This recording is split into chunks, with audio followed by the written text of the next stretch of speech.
इलाके के सत्या विहार में बुराड़ी थाना पुलिस को सूचना मिली कि घर के अंदर एक महिला का शव खून से लथपथ पड़ा है। पुलिस मौके पर पहुंची तो देखा जिसके चेहरे पर चोट के निशान थे, जैसे किसी तेज धार हथियार से उसकी निर्मम तरीके से हत्या की गई हो।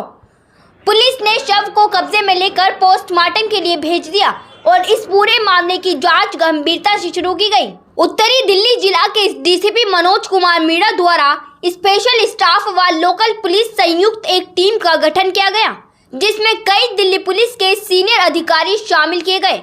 कविता हत्याकांड को सुलझाने के लिए पुलिस ने अलग अलग पहलुओं से जांच शुरू की, टेक्निकल सर्विलांस का सहारा लिया और मात्र कुछ ही घंटे में इस मामले को सुलझाते हुए आरोपी पति को गिरफ्तार कर लिया। पुलिस ने आरोपी पति कुंदन को गिरफ्तार कर पूछताछ की तो आरोपी पति कुंदन ने पुलिस को बताया कि उसने ही अपनी पत्नी की हत्या की है। पति प्लम्बर का काम करता था। आरोपी कुंदन का कहना था कि उनके घर में आपसी गृह कलेश रहता था, जिसके चलते वह बहुत ज्यादा परेशान था। वहीं आरोपी पति कुंदन ने अपनी पत्नी पर आरोप लगाते हुए कहा कि उसके किसी अन्य व्यक्ति के साथ अवैध संबंध भी है, जिसके चलते उनके घर में अक्सर गृह कलेश रहता था। जानकारी के मुताबिक बताया कि हत्या की वारदात को अंजाम देने से पहले पति पत्नी के बीच आपसी झगड़ा भी हुआ और पति ने क्रोध में आकर प्लम्बर के काम में इस्तेमाल होने वाले औजारों के लाल बैग से लोहे छेनी बाहर निकाली और अपनी पत्नी के सर पर कई घातक वार कर दिए, जिसमें उसकी दर्दनाक मौत हो गई। वारदात के मुताबिक आरोपी पति मौके से फरार हो गया, लेकिन दिल्ली पुलिस ने भी तत्परता दिखाते हुए कुंदन को गिरफ्तार करते हुए जेल का रास्ता दिखा दिया। रिपोर्ट खलील अंसारी, दिल्ली। मेरे पास सर फोन आया था मेरी बहन को।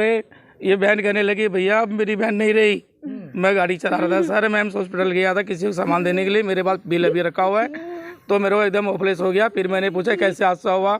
इन्होंने कहा भैया समझ में नहीं आ रहा, किसी ने घर में चाकू मार के चला गया इनको। तो मैं परेशान हो गया। फिर अपने बहनों को मैंने फ़ोन किया, बड़े वाले को मैंने कहा जी कुंदन जी कह रहा ऐसी बात है।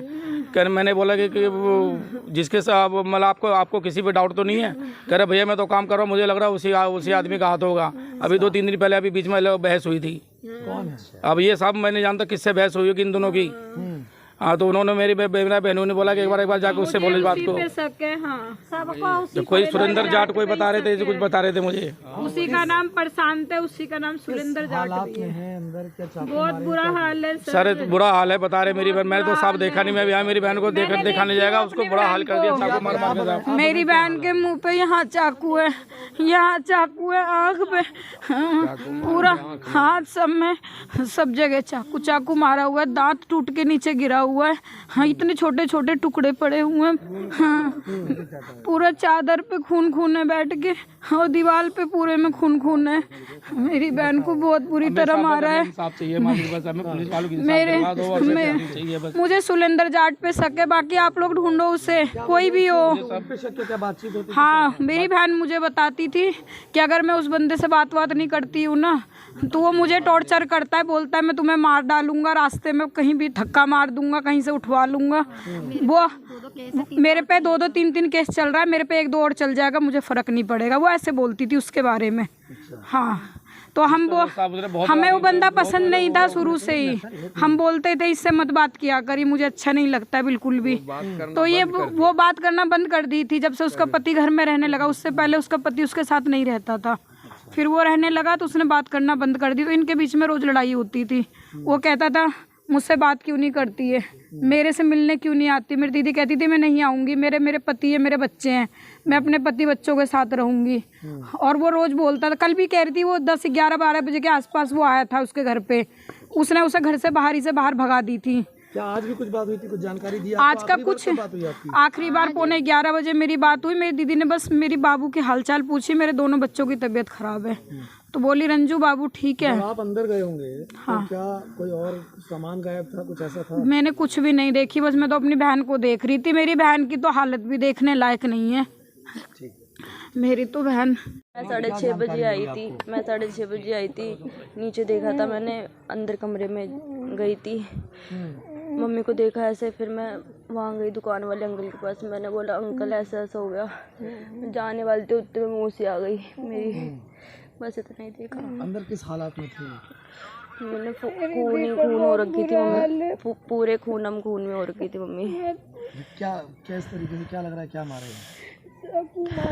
मुंह पे मारा है चाकू बहुत गंदे तरीके से, फेस पे? पूरे फेस पे मारा है। उनकी बॉडी ठीक है, हाथ पैर इतने वो हो रहे हैं, प्लीज मत पूछो, ये सब बहुत हो गया। किसी पे शक है कुछ? हाँ बेटा बता। किसी पे शक है कुछ है, क्या लग रहा है? बताओ बेटा, बहुत खुल के बोला। बताओ, डरो मत। है मुझे मम्मी का कोई फ्रेंड है, उनसे मम्मी बात करती है, शायद उनसे, उन पे है शक मुझे। क्या नाम? सुलेंदर जाट। सुरेंद्र जाट। प्लीज हुआ क्या हालात है और किन पे शक है? सर, जिन पे भी मेरी दीदी ने बोला, मुझे भी उन्हीं पे ही शक है, क्योंकि मेरी सिस्टर मुझे पहले काफ़ी बार बता चुकी थी उसके बारे में। वो ऐसा ऐसा बोलता है, हम भी उसको बोलते थे दीदी मत बात कर। अभी कुछ साल, 1-2 साल पहले ही उससे बात हुई थी, तो हमने बिल्कुल ही मना किया था। वो ऐसा बदतमीज़ आदमी है, उससे बात करना बंद कर दे। कह रही थी ठीक है मैं नहीं बात करूंगी बहन। वो जब भी उसको मतलब ब्लॉक कुछ भी करती थी ना, वो उसको बहुत परेशान करता था। बच्ची को भी वो उसको बहुत परेशान, वो उसको बहुत फ़ोन करता था। अगर कोई घर वो फ़ोन नहीं उठाती तो बच्चों पे फ़ोन करता था वो। तो उन पे ही शक है? हमें उन्हीं पे ही शक है। क्या किस तरीके से मारा या अंदर अपने हालात? हमने मुझे नहीं जाने दिया अभी सर। चाकू मारे हैं? चाकू बता रही है मेरी बहन, हमें नहीं जाने दिया, हमें देखने नहीं दिया अभी हमने देखा नहीं है। पर मेरी परिवार बहन में कौन कौन है? बस हम ही बहन है, यही है हमारा परिवार। हमारा कोई नहीं।